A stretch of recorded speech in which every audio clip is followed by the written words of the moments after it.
তো বন্ধুরা, সেদিন কৃষ্ণনগরে আমাদের গাড়ি পান্থতীর্থ হোটেলের সামনে থামে। কৃষ্ণনগরের ওপর দিয়ে যাওয়া আসা সব বাসগুলো কিন্তু এখানে থামে।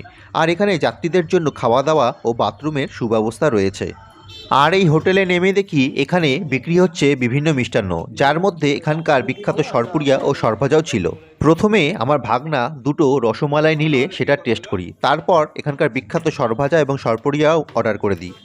আর এই সরভাজা ও সরপুরিয়া দুটোই 600 টাকা কেজি দরে বিক্রি হচ্ছিল। আমি দুটোই 500 করে নিয়ে নিই, তবে সরপুরিয়াটা 550 মতো ছিল। সেটা দিয়ে দিই, হ্যাঁ যেটুকু হয় দাদা। কতখানি হচ্ছে? 500, হ্যাঁ হ্যাঁ। 500 বললাম তো, যেটুকু হয় দিয়ে দিচ্ছি। কতখানি হচ্ছে? 550। আচ্ছা, ঠিক আছে, এটা আছে 550।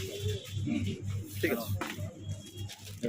বন্ধুরা, কৃষ্ণনগর এসেছি, আর কৃষ্ণনগরে কিন্তু সরভাজা বিখ্যাত। তা কৃষ্ণনগরে যখন এসেছি, তার এখানকার সরভাজা নিব না তা তো হয় না। তা আমি কিন্তু চলে এসেছি এই যে পান্থতীর্থ যে হোটেল রয়েছে, এই হোটেলে।